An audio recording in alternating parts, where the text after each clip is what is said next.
Good evening. My name's Michael Martin, and I'm running for the Board of Assessors. I'll be asking for your vote in a few weeks for that position. Many of you in town know me as Julianne's husband, Cassie's dad, or Kaylee's dad, or a soccer coach to some of your children, or a hockey coach, or an old washed-up hockey player some of you have run into. But there's a little bit more that I'd like to share with you to let you know a little bit more about me. What you may not know is I proudly served in the 101st Infantry of the Army National Guard, in which I ended my career as a non-commissioned officer as a sergeant. I'm a graduate of University of Massachusetts in Boston, and later I attended and graduated from Suffolk University School of Law Evening Division. I went to law school at night while working full-time during the day as a residential real estate appraiser. It's the position that I principally do today to work, how I pay my bills, appraising real estate. I hold a certification in Massachusetts for residential real estate appraising. I've been recognized at the courts to give contrary opinions of value for the state, against the state, and other parties in several courts.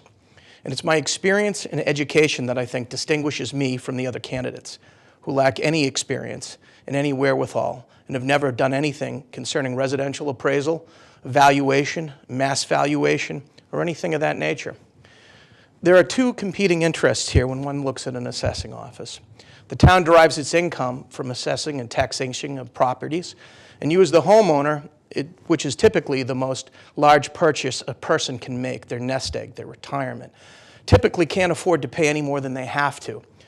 Between these two competing interests are the parties that are left to assess the properties and to make sure that the party is paying no more taxes than he has to, and to make sure that the town is accommodating. That's where a person such as myself can come in.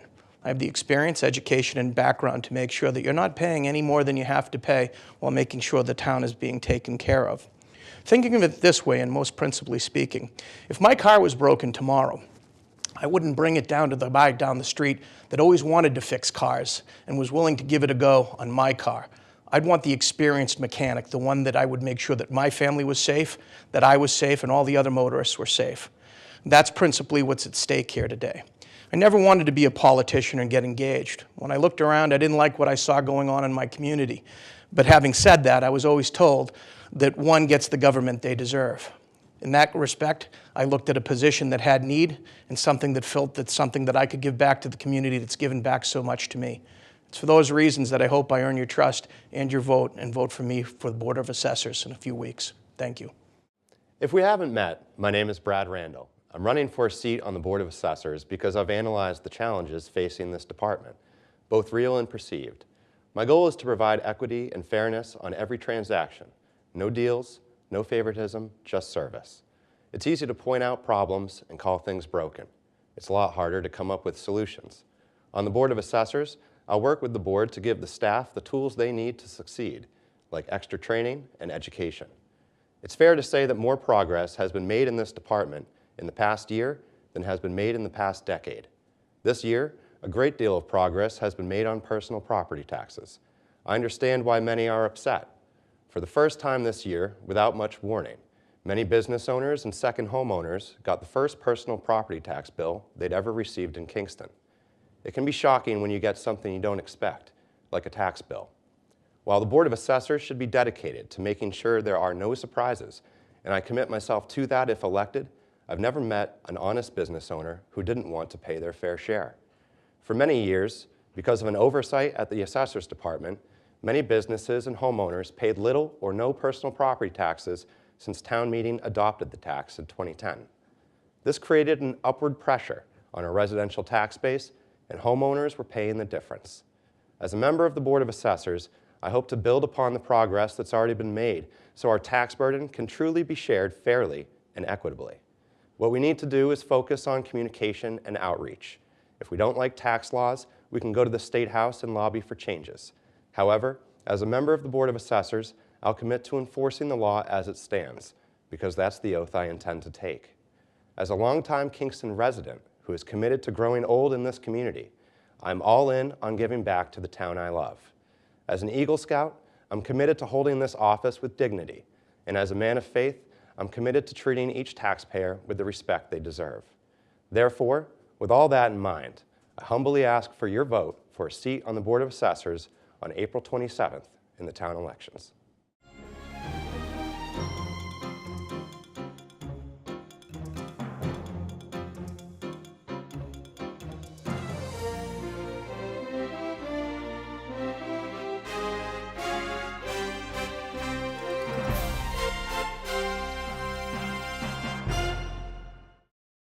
When I was in college in 2002, I didn't have Netflix, nor did I have Amazon Prime, Hulu, or HBO Go. But what I did have was my university library, and it was there that I stumbled upon the viewing carols. This was the place I would sneak off to in between classes to binge watch the first 3 seasons of The Sopranos. I absolutely couldn't believe it. The day's most popular movies and TV shows at my fingertips, and all for free. This is the magic of libraries. Their services change with the needs and wants of their community, and many people are amazed to learn about their endless offerings. The Kingston Public Library is no exception. In the past year alone, the list of advancements they've made is extensive, impressive, and might just surprise you. They have expanded their circulating catalog to include Wi-Fi hotspots and board games. They've added charging stations and power cords throughout the building.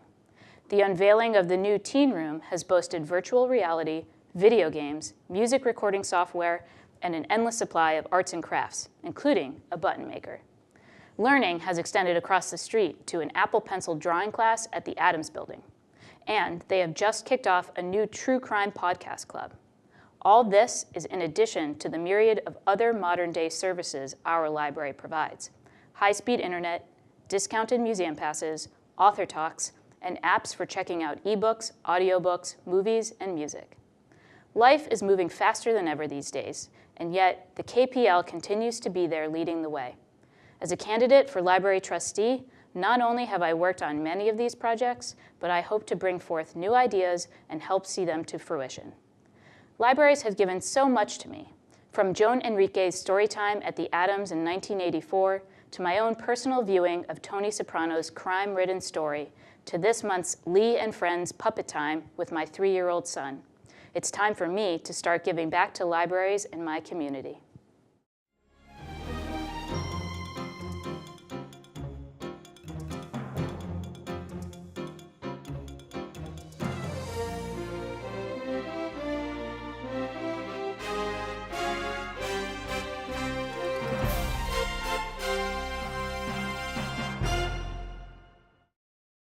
Hi, my name is Joanne Cullen, and I'm running for a seat on the Planning Board. I'm new to Kingston and new to town politics. I moved here about 6 years ago with my husband and my 3 daughters. We love the town and the people. I've become more active in town politics over the last couple of years, and I wanted to volunteer in order to better serve my community. I think I can serve the town well on the Planning Board. Although I'm short on actual Planning Board experience, I know I can learn quickly, and I'm eager to get to work. My background includes a Bachelor's of Science in Economics from St. Michael's College. I also hold a certificate in Special Studies from Harvard Management School.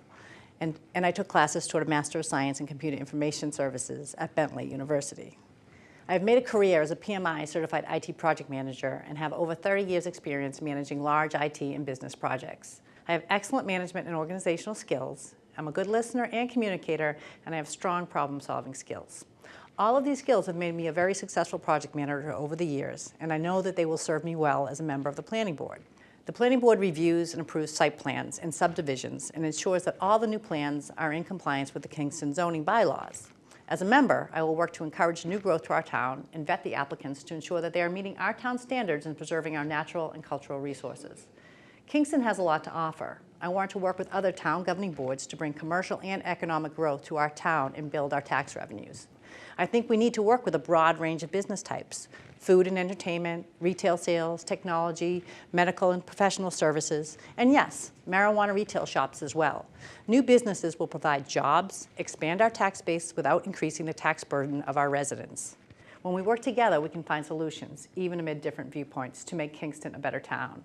I look forward to meeting many residents as I campaign in the next month, and I appreciate your consideration and your vote for the Planning Board seat. Thank you. Hello, I'm Janet Stanford, and I am running for an open position on the Kingston Planning Board.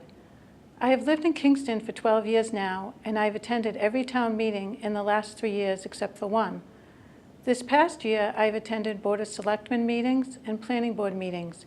I have watched zoning board meetings on TV, as well as FinCom and Board of Assessor meetings. I have developed a strong interest in our town's matters and the future of our town.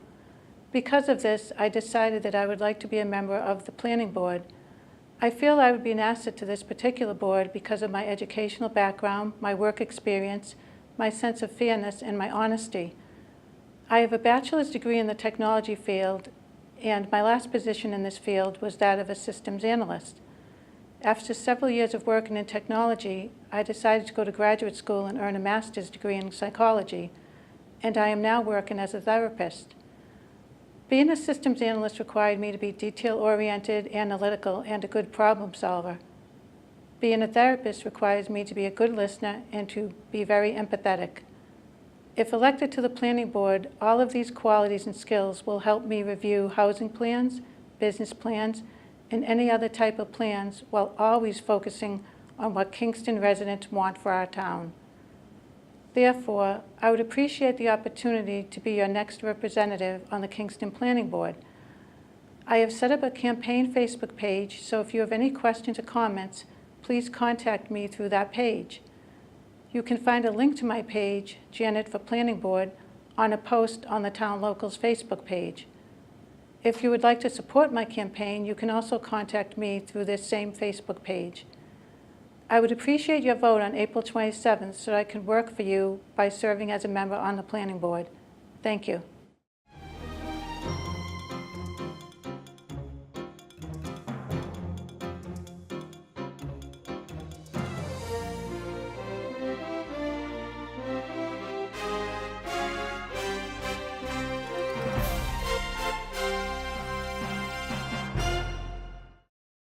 Hi, my name is Peter Boncek, and I'm running for the one-year seat for Selectmen. This town election is a very important one. Why? We need to curtail the incredible amount of spending the elected leaders and administration have done over the past 5 to 6 years. Over those past 5 to 6 years, our budget is up $10 million. At a recent candidates night, Elaine A Fiore, who is the current chairman of the Board of Selectmen, and has been chairman 5 out of those 6 years she's held office, agreed that our budget has gone up $10 million. But she blames $5 million on the schools. Even if that is an accurate statement, that means the other expenses of the town have gone up almost $1 million a year. To me, that's no excuse that can be given that would be acceptable. The people who follow town politics and the volunteers that are on town committees and boards know what is really going on in the town and in the townhouse. The rest of the residents that don't or can't follow everything in town politics, whether it be because of their jobs, children, and everyday life commitments, really shouldn't have to, because they believe the persons who are elected are supposed to be representing them in their best interest. Unfortunately, this hasn't been the case for quite a while. Elected officials should be putting the residents before anything else, not their self-agendas. Unfortunately, the majority of our current elected officials are not. Elected officials should be honest, truthful, and transparent. Unfortunately, the majority of our current elected officials are not. Elections shouldn't be a popularity contest. Elections are not about how many signs you have. Elections are about voting in a person that has the best interests of the residents and will represent them to the best of their ability. I've been volunteering in the town of Kingston for 12 years. I've served on many committees and boards during that time, and presently I am chairman of the Capital Planning Committee. I ran for state representative in 2016 against a 10-year incumbent and received just over 40% of the votes, of which I'm very proud of that. With the $50 million budget coming up for fiscal year 20, which is $2 million over the last year's budget, and over $36 million in capital projects that will be on the warrant at town meeting, along with an additional 11 to 14 million more to follow, we need changes in our local government now, or our taxes will keep exploding every year. This position is for 1 year. I'm asking you to please give me that year to show you what I've said many times before. I have no self-agenda, and I will represent you, the residents, as it should be. If you want truthfulness, honesty, and full transparency, please vote for me, Peter Boncek, for the 1-year term for Selectmen.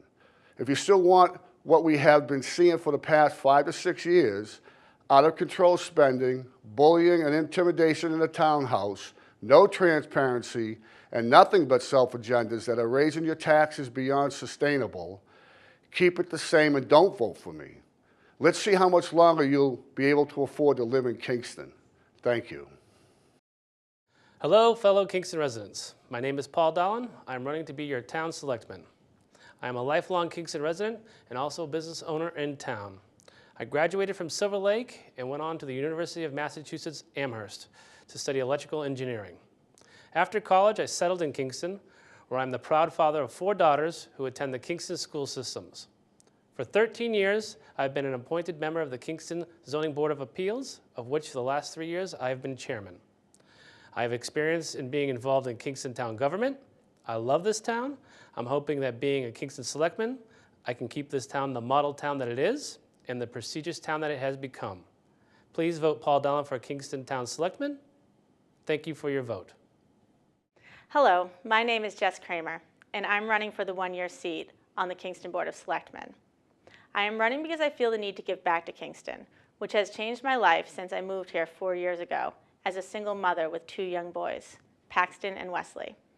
I had to raise and support them on my own, and I had to find a place that they could finally call home. That place was Kingston on Grays Beach Road. I came here knowing no one, determined to do right by my boys. This community welcomed me with open arms, and slowly I built a village of people around me, and we all supported each other.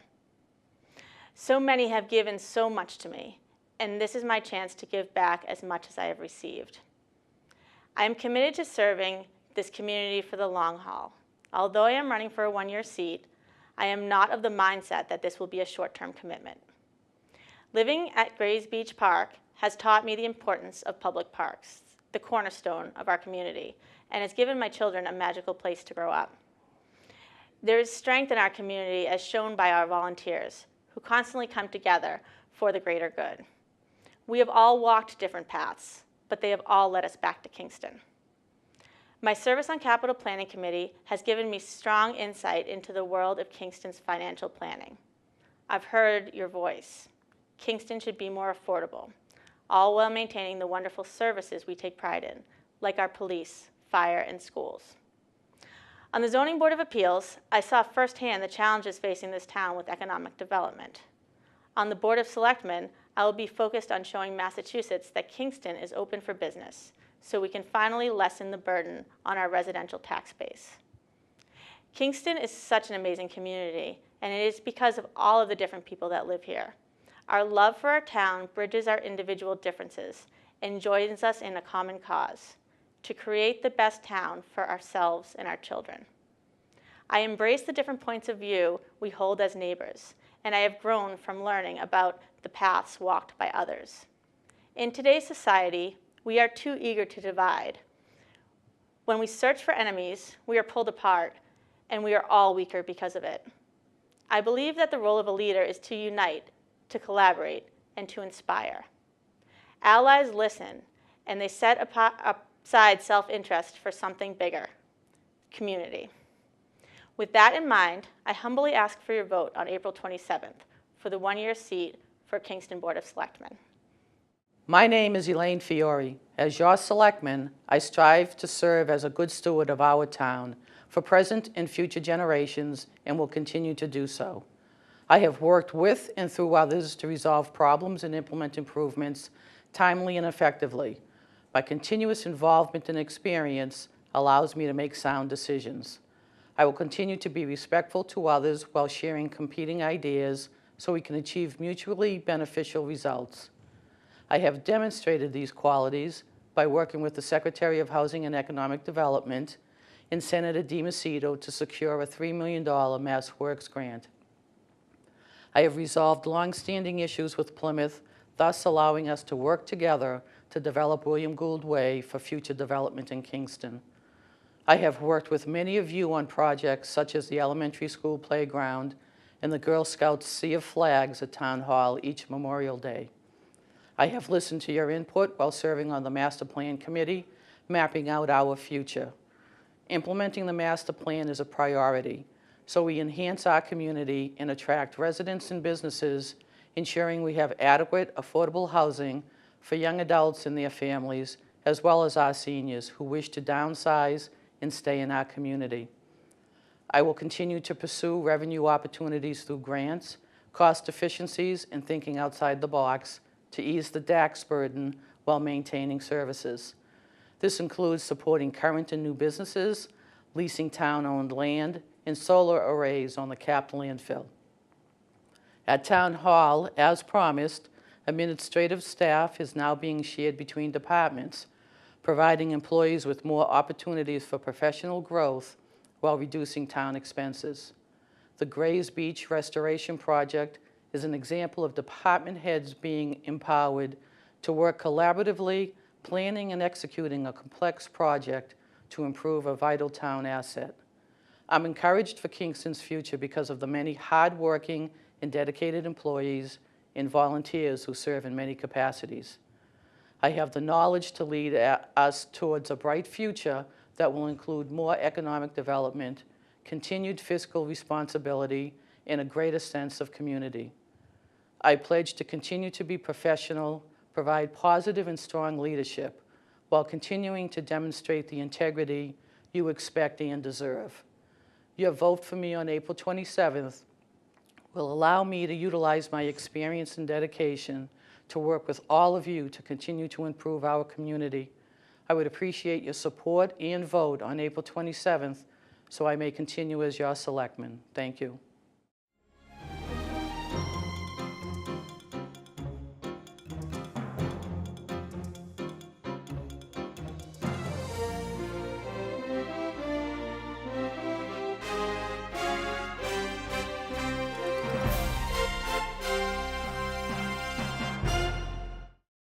Hi, my name is Peter Boncek, and I'm running for the 3-year term of Sewer Commissioner. I just want to talk about one of the items that will be on the annual town election, and it's a highly cost item. It's the sewer expansion. As the chair of the Capital Planning Committee, it was presented to us as being a $27 million project that will not be for economical development. But as it was read at the Board of Selectmen's meeting, it was said that it will be for economic development.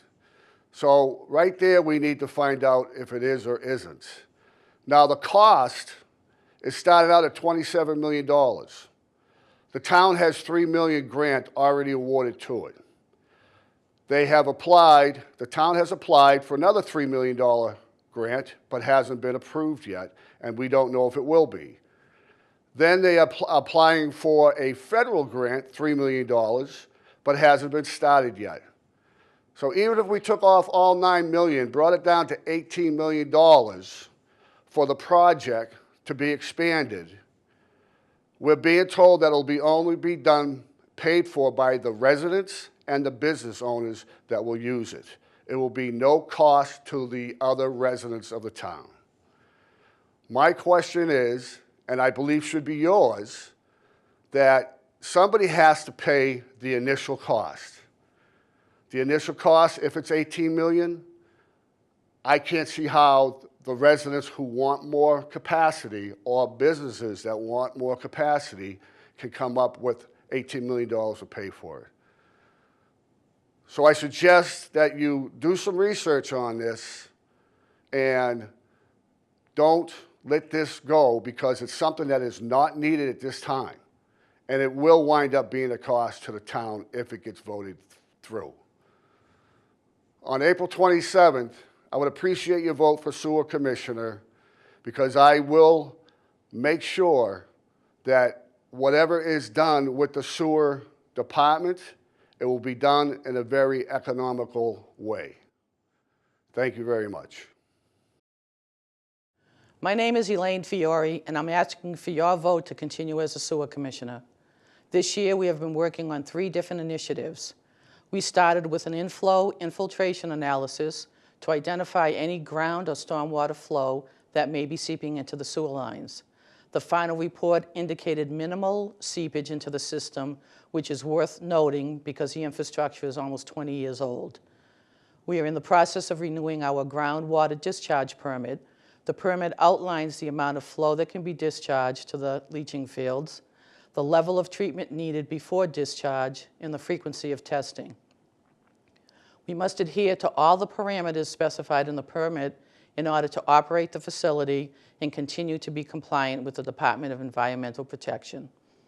Over the years, the demand for sewer capacity by our customers has exceeded the plant design.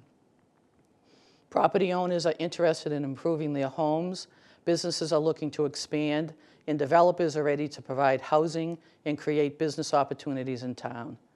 The Sewer Commissioners continue to deny these requests from sewer customers because the plant is at full capacity. The Sewer Commissioners will be asking town meeting to support expanding the wastewater treatment plant. The project will increase the plant capacity and be paid by grants and those customers requesting the additional sewer capacity. I have secured a $3 million grant, and additional opportunities are being pursued for upwards of $6 million. If we are successful, the project cost could be reduced by as much as $9 million.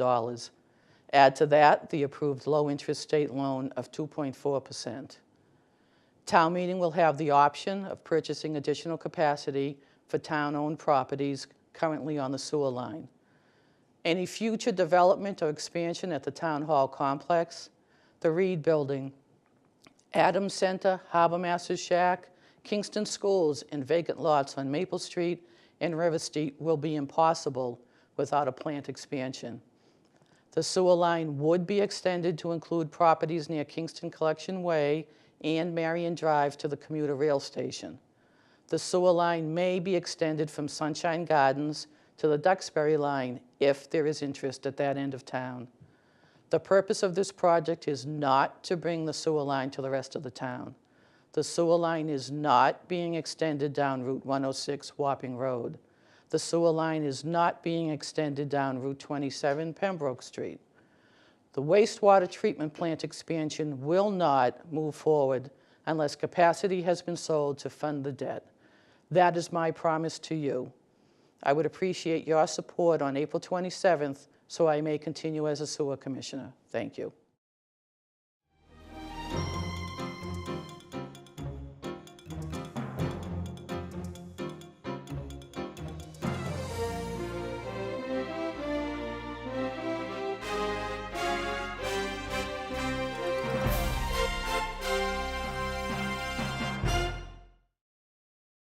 Hello, my name is Rosa D. Lopez, and I have been a Kingston resident for 25 years. My experiences as a mom of 3 Silver Lake Regional High School students and as a middle school teacher uniquely qualify me as the right candidate for the Silver Lake Regional School Committee. I am asking for your vote on April 27 because I am deeply concerned about the increase in anxiety and addictive behaviors in this generation of students. And I believe it is the duty of the school committee to facilitate a school environment in which students thrive both academically and emotionally. I am the right candidate because I have experience working as a teacher at both the middle school and high school level. I became a public school teacher because I love working with young people, and I wanted to make a difference in their world. Although teachers impact the students every day, teachers don't have a lot to say in the big picture. It is the school committee that sets the agenda and goals for the district and oversees the curriculum and schedule. Decisions made by the school committee have great impact on the academic, social, and emotional realm of students' lives. Over the years, as my daughters attended school, I have seen many changes in the curriculum and offerings. These changes were not triggered by teachers, but by decisions made by the school committee, as it mitigated the challenges of meeting budget demands and mandates from the Department of Education. At the receiving end of these decisions lie the students, who are required to pass standardized tests, graduate, and attend college, often bearing large amounts of student loan debt. Students are pushed to take honors and advanced placement classes, which carry a large workload, in order to get accepted to the most desirable colleges with scholarships. Furthermore, this is the first generation of students to manage the social pressures of a 24 hours a day online world. These combined forces have created heightened stress levels in students in proportions we have never seen before, causing many students to turn to addictive behaviors and unhealthy coping mechanisms. The school committee has the responsibility to graduate healthy, thriving individuals that can navigate the complexity and demands that are required of the workforce of the future. The Career and Technical Education Department has made great strides in offering the students opportunities to experiment in career fields before making an expensive commitment to a specific career path in college. I propose we examine the schedule and program of studies through that lens. We need to take a holistic approach that encompasses academics, health and wellness, social emotional growth, and the expression of the arts in the development of the schedule, curriculum, and career tracks. Let us offer our students cross-curricular flexibility and pathways to pursue their interests and passions. Our students need us more than ever right now to make a change for their health and wellness. And that's why I'm asking you to vote for Rosa D. Lopez for Silver Lake Regional School Committee on April 27th. Thank you.